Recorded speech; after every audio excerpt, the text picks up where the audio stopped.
Dear friends, welcome back to my YouTube channel. Today we are going to learn about an special topic of mathematics, field one only matrix. Matrix is very useful concept of the mathematics की बढ़ती हुई तरक्की और बढ़ती हुई invention के पीछे कितना बड़ा हाथ है इस मैट्रिक्स का, ये जानेंगे इसी वीडियो में। और किन किन फील्ड्स में ये इंपॉर्टेंट है और यूज़ होता है, ये भी जानने की कोशिश करेंगे।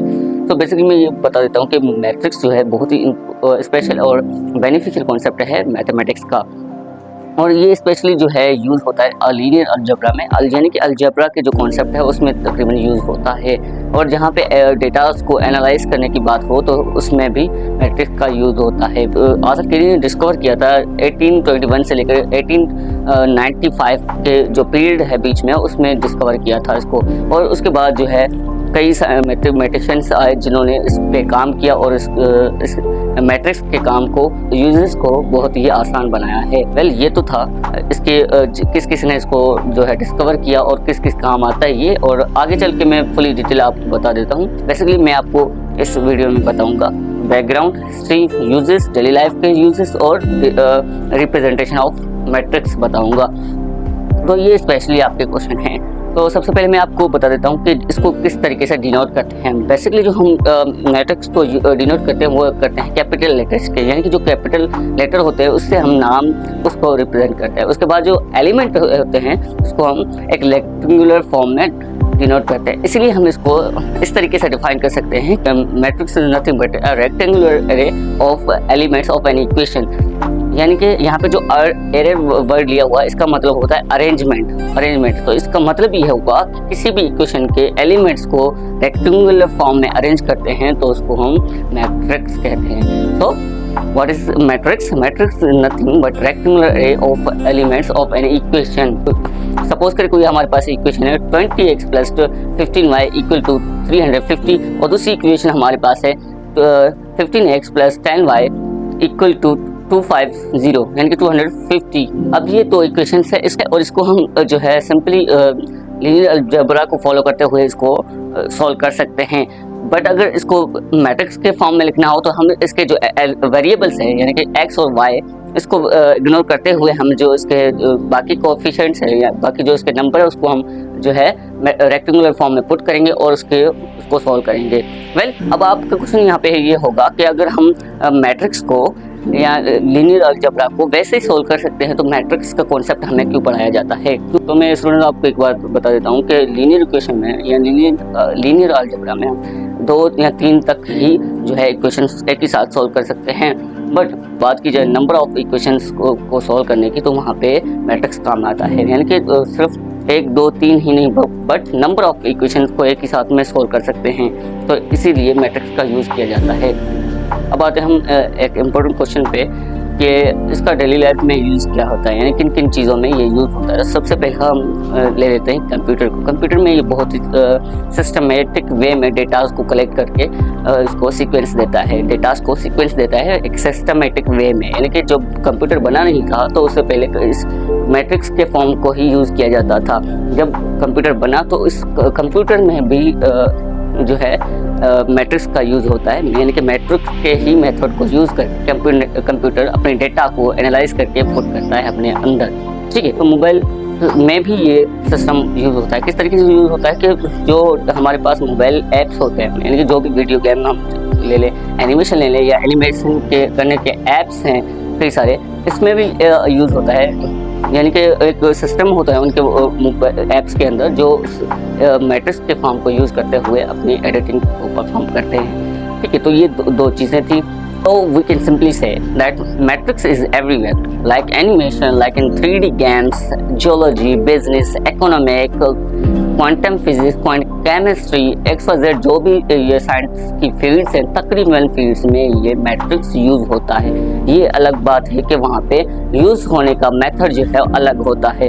वेल ये तो थी फील्ड्स की बारी। तो अगर मैं एक और एग्जांपल रियल लाइफ से बिलोंग करता हुआ एक और एग्जांपल आपके सामने दिखाऊँ या बताऊँ तो वो ये होगा कि आपने कभी ट्रेन का सफ़र किया होगा या कभी ट्रेन की वीडियोस देखी होगी, तो आपके जो स्टेशन होती है ट्रेन की, वहाँ पे एक चार्ट या बोर्ड लगा हुआ होता है, उसमें ट्रेन से मुतालिक हर चीज़ वहाँ पे मेंशन की हुई होती है, लाइक ट्रेन के आने का टाइम, ट्रेन कहाँ कहाँ किस किस शहर में जाएगी, वो टोटली वहाँ पे मेंशन किया हुआ होता है, और कितनी ट्रेन्स कहाँ कहाँ पे जानी है तो टोटली वहाँ पे मेंशन की हुई होती है। तो इसमें क्या होता है कि जो व्यूअर्स होते हैं वो इजीली देख के ये डिटेक्ट कर सकता है कि कब को कहाँ जाना है, ठीक है। तो ये क्या है, ये और कुछ नहीं है, ये भी मैट्रिक्स का ही फॉर्म है। वेल, तो ये तो ट्रेन, अगर मैं एक और एग्जांपल इसको मेंशन करते हुए दूं तो कुछ इस तरीके से होगा। फ्रेंड, सपोज करिए ये हमारे पास रूट्स ऑफ बसेस है जो डिफरेंट इलाकों में जाकर के पैसेंजर को ड्रॉप करते हैं। सपोज करिए ये जो है A, B, C और D जो है इलाकों के नाम है, और यहाँ पे जो LIFE जो लिखा हुआ है ये बसेस है। सपोज करिए हमने एक डेटा को नाम दिया हुआ है, ठीक है। इसको हम किस तरीके से एनालाइज करेंगे, ये बहुत ही सिंपल है। पहले तो हम क्या करेंगे, इनके जो बसेस के प्लेसेस के नाम है, लाइक A, B, C और D, ठीक है। अब मैं बसेस के जो नाम है वो लिख लेता हूँ। क्या नाम है, LIFE ऊपर में लिख लेता हूँ, LIFE, ये जो है बसेस के नाम है। तो अब क्या करेंगे, डिटेक्ट करने की कोशिश करेंगे कौन सी कहाँ पे आती है। देखिए यहाँ पे ए जो हमारे पास है, हमारे पास जो ए इलाका है वहाँ पे कौन कौन सी बस जाती है, एल जाती है कितनी, एक, तो मैं हम यहाँ पे लिख दूंगा ए, ठीक है। देन आई की भी बस जाती है, तो यहाँ पे आई है तो आई की लिख लूंगा 1। एफ की लिख लूंगा, यहाँ पे एफ है तो एफ की भी, और कोई नहीं जाती, मतलब थर्ड पे यहाँ पे ए की बस इसकी तरफ नहीं जा रही है तो यहाँ पे ई की तरफ नहीं जा रही है तो मैं 0 लिख दूंगा, ठीक है।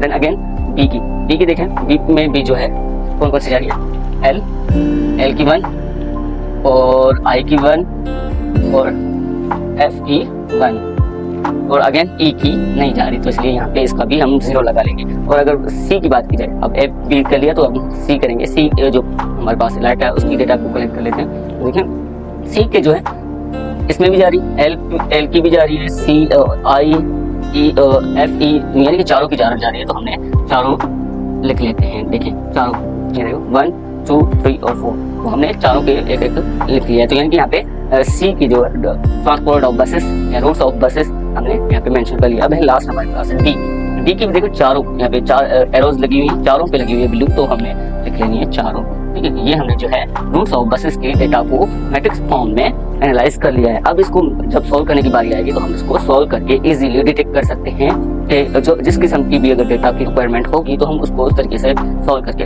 डेटा को कलेक्ट कर सकते हैं। तो यहाँ पे सिंपली हमने रूट्स ऑफ बसेस को इस तरीके से फॉर्म में लिख के हमने इजीली लिख लिया। अब इसको सॉल्व करना बहुत आसान है, यानी कि हमने डेटा को एनालाइज कर दिया रूट्स ऑफ बसेस की, ठीक है। ये एक एग्जांपल था।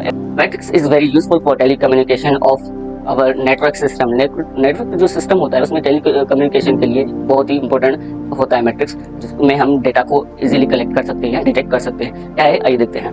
So friends, as I told you that matrix is very useful for the telecommunication, detecting for the data of telecommunication.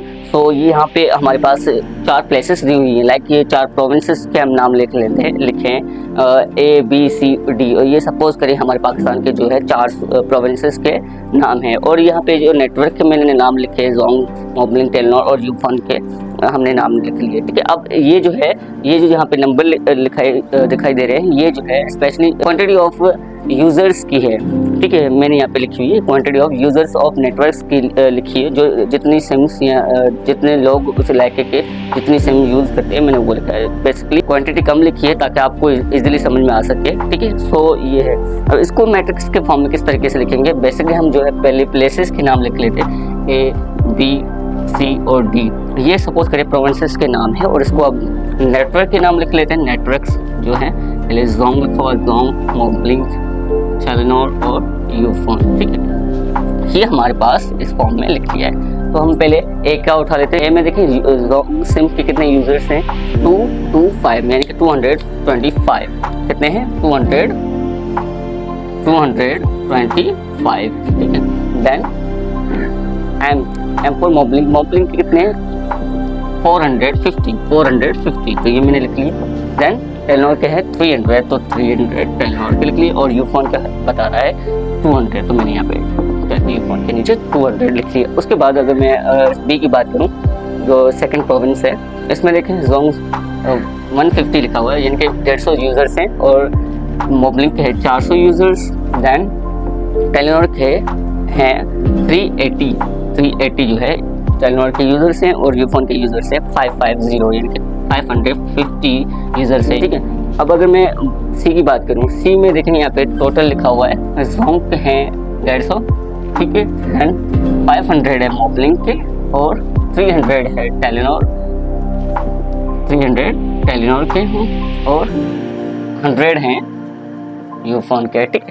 ये था थर्ड प्रोविंस सी के बारे में, ठीक है। अब डी लास्ट प्रोविंस से पहले में 175 और टेलीनॉर के कितने 350 टेलीनॉर के यूज़र्स हैं और मोबलिंक के है 210 यानी कि 210 और जोंक है 290। ये जो है तकरीबन पूरे कंट्री के प्रोविंसेस के जो पीपल्स हैं, यूज़र्स ऑफ नेटवर्क्स हैं, जो हमारे पास नेटवर्क हैं उसके यूज़र्स के जो है बायोडाटा, जैसे पहले इस तरीके से डेटा थी और उसको अब मैट्रिक्स के फॉर्म में इजी करके हमने इस तरीके से लिख लिया। अब जिस किस्म की हमें डेटा रिक्वायर्ड होगी उसको हम उस तरीके से सॉल्व करके निकाल सकते हैं। तो ये था टेलीकम्युनिकेशन का, ये तो सिंपली पाकिस्तान का था। अगर ऑफिशियली नेटवर्क सिस्टम की बात की जाए तो हम इसी तरीके से यूज़ करेंगे। बेसिकली बड़ी बड़ी कंपनियां जो है इस मेथड को यूज़ करते हुए डिटेक्ट करती हैं कितने यूज़र्स हैं उनके।